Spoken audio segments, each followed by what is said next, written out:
Oh, it's also a suicide door. Yeah. All right, I love suicide doors. Me too. Okay. And again, gentle close. Perfect. Very reclined. Yeah, his seats are a little... I'm assuming this is not how it's supposed to be? Not quite. So, when these are out, K-Class cars were 360cc. Yeah. This moves pretty good. Yeah, it goes great. You just got to use the gearbox.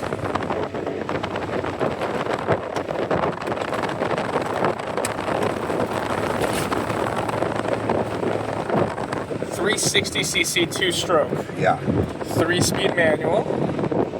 What are the little levers by the gear shifter? One is choke and one is heater. Oh, okay. This is a really deep footwell too. Like my legs are just fully extended. Yeah. And you get like a real big pocket for storing stuff. Yes, you do. A whole shelf.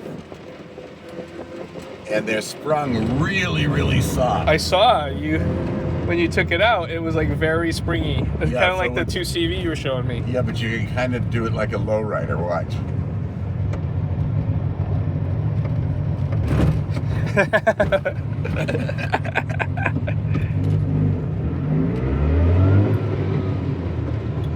You don't have to double clutch this. I do, but you don't have to. And you know the 3-speed pattern, right? No. Towards you and down is first. 1, okay. 2, 3. Oh yeah, and the top That's left reverse. is Yeah. left is reverse. So they call it dog leg. Exactly. Yep. But you don't want to accidentally hit reverse. Oh, I've learned that lesson in my Dyna truck. Yeah. Oh. It's so springy. Yeah, it's very springy. Here it is, some of these. Just got to be careful with this one because it's not mine. Yes.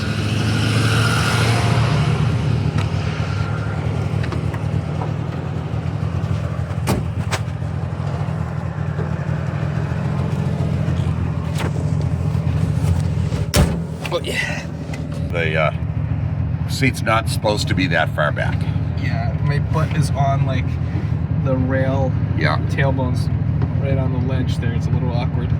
And the Right. brakes are really touchy, so get used to them before you have to use them. Okay. I mean, they'll lock up. Yeah, I could tell from you bouncing over there. Yeah. All these different weird like brakes and stuff, like switches for stuff. Yeah. Is that a manual pump? Yeah, for the windshield washers. Like it's actually a little bubble pump? Yeah, it's a squirt flower. Like a clown squirt.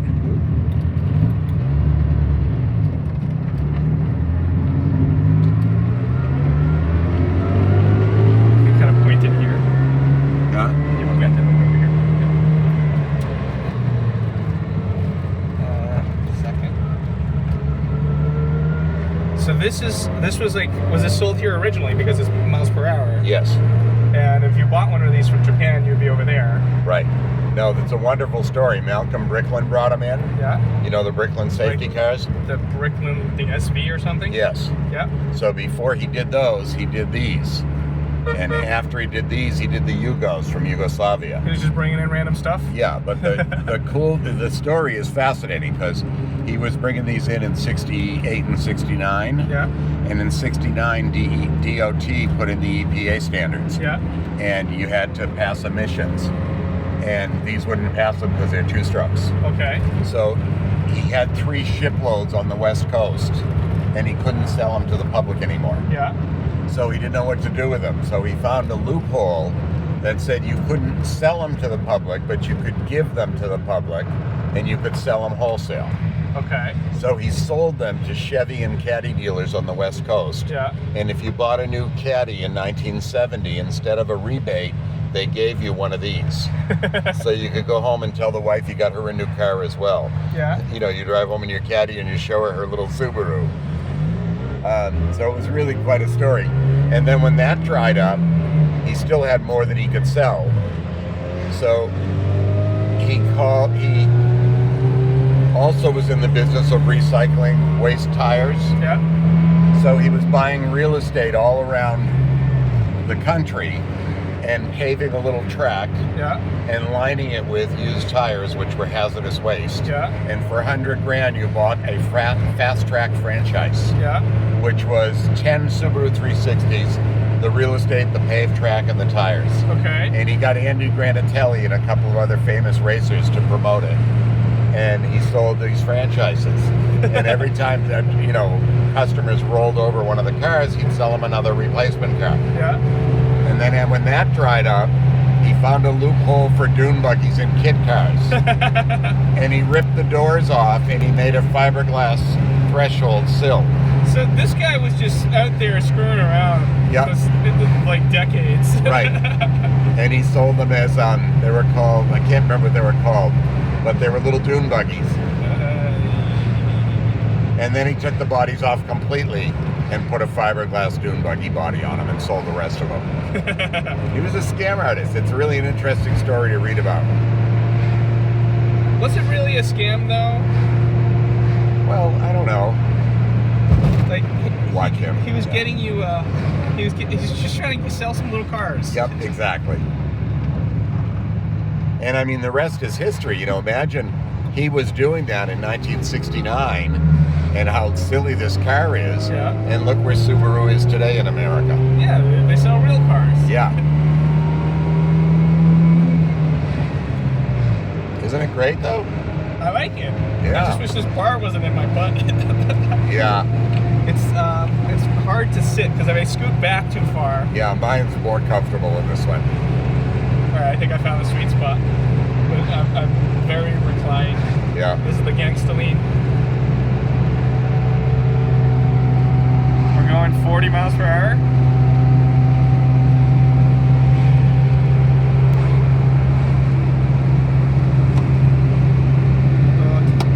The little, 8-inch wipers. I guess so. It has a healthy horn. Yes, it does. It drives better than it looks too. Yeah.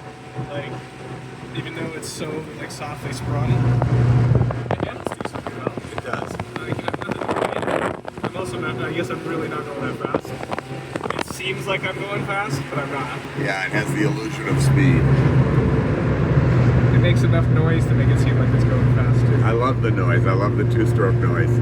And I love the two-stroke scent that it emits. Yeah, this two-stroke sense is not bad. Usually it's like overwhelming, but this is I okay. love it. The sweet smell of two-stroke on a cold autumn morning. Yeah. It's not something I'm familiar with. I think I've only... My chainsaw is two-stroke. Yeah. I like all of these things. Yeah, it's nice to try new stuff that you've never experienced before. You gotta be open-minded and try these things. Yeah. Everything is fun in their own way. I mean, not everything's the Exactly. same. When everything's the same, that's what's boring. Yeah. Particularly with motorcycles. I mean, I love riding old bikes because they're so different from modern ones. So like, I got sucked into the whole GS motorcycle type stuff with the BMW. Yeah. Just because they're so comfortable. They're wonderful.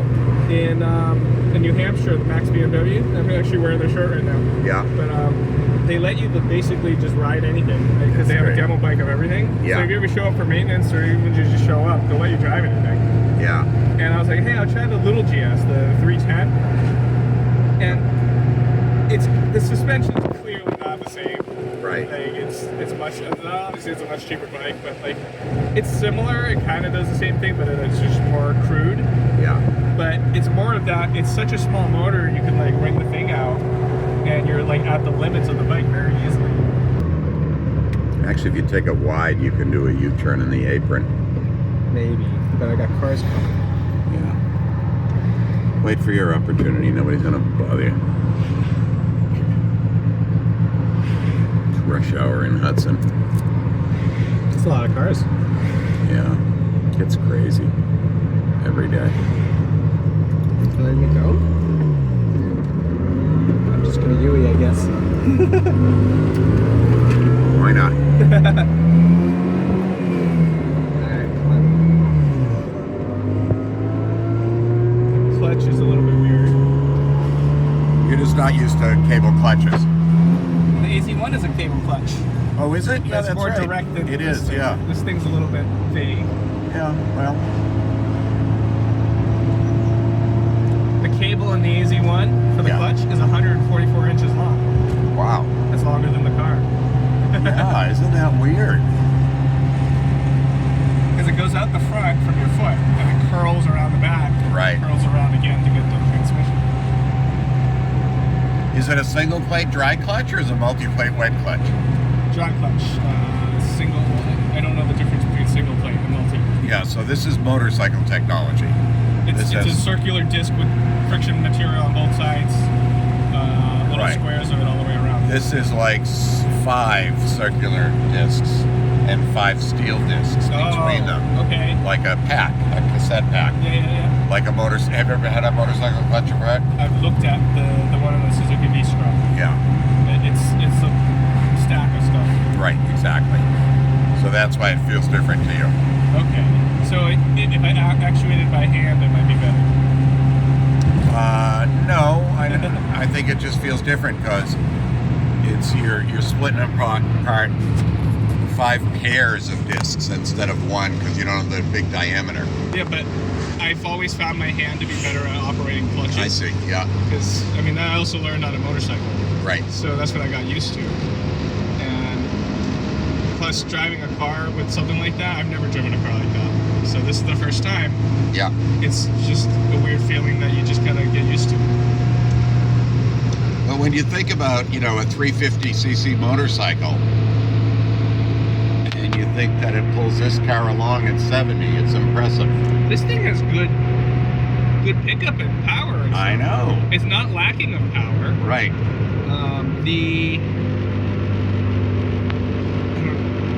It's almost as fast as, I don't think that it's slower than a K-Truck or anything. And those are 660s nowadays. Right. So.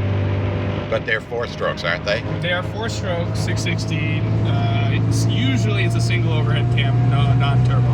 Right. And that's naturally. Theoretically, a 360 2-stroke should have similar power to a 660 4-stroke. Okay. Because you're firing twice as frequently. And it makes sense because yeah. I mean, there's 2 of us in here. Right. I don't know what you weigh, but I'm close to 200. Right, I'm over that. so we added a good amount of weight in this thing, and this thing, I have no complaints on this power. It just drives. Yeah, they pull beautifully. I love these cars. Of course, I think you've heard me say that about a lot of cars. You say that about every car. Yeah, I do. That's true. They all fascinate me, every single one. There's a few I've driven I haven't loved, but not very many. I've owned a lot of cars through my life. I mean, not as many as you, but I don't know. I feel like I'm probably in like the 20 zone, like 20 different cars. Right. Maybe a little bit more now, but I've liked them all. Like, I had some shitty cars, but I still liked them. Yeah, exactly. And then the first time it was weird where I got a car I didn't like, where it's just like, I don't hate it where I need to get rid of it, but it's like, this is just not a good car. And what was it? My 2021 Cadillac Escalade. Oh, really? It's not a good car for what it is. Yeah. It does its job, but that's why I haven't gotten rid of it. But it's just not a nice car. You would expect it to be a nice car. Maybe that's the problem. Yeah. You would think it's supposed to be the best that they have to offer, like a pedestal type thing, and it's just a massive disappointment. Yeah. It's expensive for what you get, and I don't know. It's a Suburban with a fancy dash. Right. And like a $30,000 higher price tag. Yep. Well, it is. It's the same platform, isn't it? It is. Literally everything from the dash back is all Suburban. I said this before when I did the POW video because I came here and kind of filmed all this stuff at the same time. I said I need to be more prepared when I come to Charles's place here to check out all his cars because I need to be better equipped with power and different ways to mount cameras and stuff so I can actually film everything. So unfortunately the video stopped here. Subscribe for more stuff like this and I'll see you guys next time.